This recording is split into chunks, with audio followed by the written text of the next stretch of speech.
What's up guys, Houndish here, and we're jumping in with some Destiny 2 stuff to round up today. We did get a pretty interesting new interview with Luke Smith. It gives us a better idea of some of the stuff that Bungie are going to be focusing on as we move forward in Destiny 2.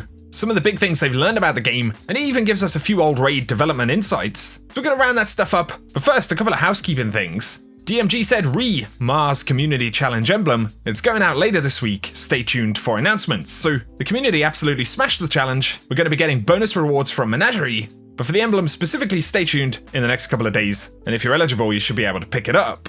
DMG also confirmed that with the functionality to add extra rewards to Menagerie, it'll be possible in the future to have kind of Menagerie weekend events, somewhat similar to the Valor and Infamy boosts that we get. Really cool idea for Menagerie, and it's potentially going to continue to happen for that mode into year 3. And I think this is something they could do for a whole bunch of different activities in the game, so let us know your thoughts about that. Luke Smith did appear on We Have Cool Friends. Really cool podcast, and it was a fantastic interview with Luke Smith. Definitely go check it out because it's like an hour and a half long or something, but with the 2.0 armor changes coming, they ask about weapons 2.0, and Smith says that they're looking at weapons overall right now. There was even an extended part of the director's cut, which they ended up removing, that was talking about things like infusion and the relationships they want players to think of with their weapons, but he confirms they're not working on weapons 2.0 right now. So initially no major changes to the weapon system, we already kinda knew that. I do kinda hope we'll have the non-consumable mods for weapons, of course we're getting those on armor pieces. Don't know if that's gonna be a thing for weapons, maybe not, but Smith says that they're really focusing on continuing to grow build crafting in the game. That's the frontier they're exploring at the moment. They can imagine at some point taking a look at weapons down the road,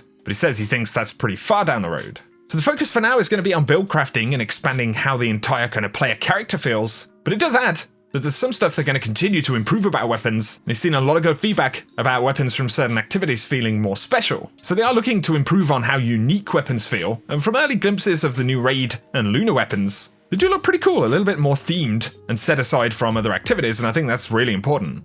He also refers to the mountaintop in the game that players kind of climb, and how they want to have that interaction where players in the world can kind of see groups of players or individuals that have done really cool stuff, and he uses that kind of example of climbing the mountain, then coming back down with all of the sweet rewards. I think most of us can agree that the pinnacle element is very important for Destiny.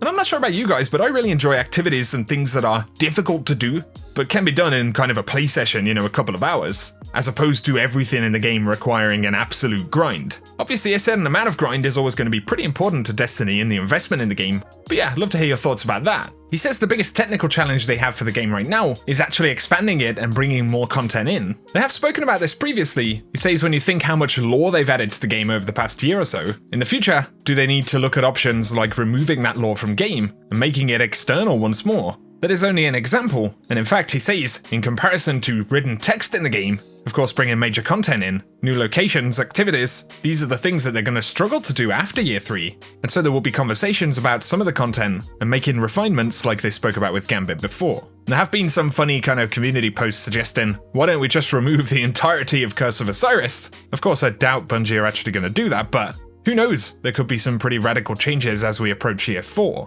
Smith does talk about some of the fondest moments, things like the launch of Vault of Glass, but also the lowest point, and he says for a lot of folks at the studio and a lot of people he works with, that post-Destiny 2 honeymoon period was certainly one of the most difficult things they've been through, but he says throughout Forsaken and the way we've gathered ourselves up this year going forward, we have this kind of metaphorical never again tattoo that Mark and I and a bunch of folks on the team have on us to not set the game adrift like that again. He also said that from a development standpoint, of course they've been really pleased with the successes in Destiny 2, especially after the rocky launch, but adds that as a company, Bungie are not fantastic at kind of celebrating successes, and that culturally, they don't particularly look at their work that way. We always have to keep looking ahead. And he also added that proud kind of implies a state about Destiny 2, so he isn't necessarily proud of exactly where the game is right now.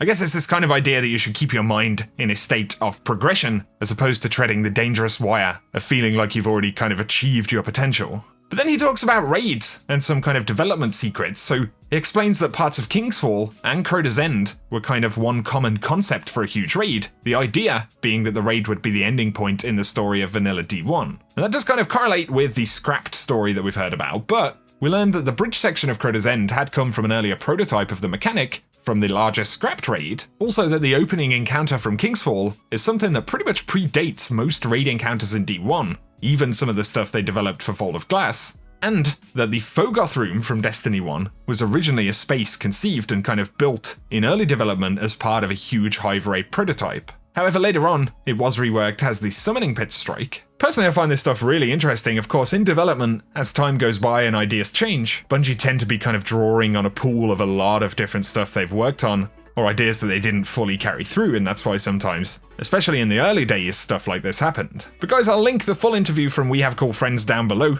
Absolutely worth checking out, and I hope you guys have enjoyed this recap. So, as always, give us any of your thoughts down below. If you have enjoyed the video, a rating is very much appreciated. You can also hit subscribe if you want to keep up to date with Destiny content. But for now, thanks as always for tuning in, and I'll catch you guys very soon.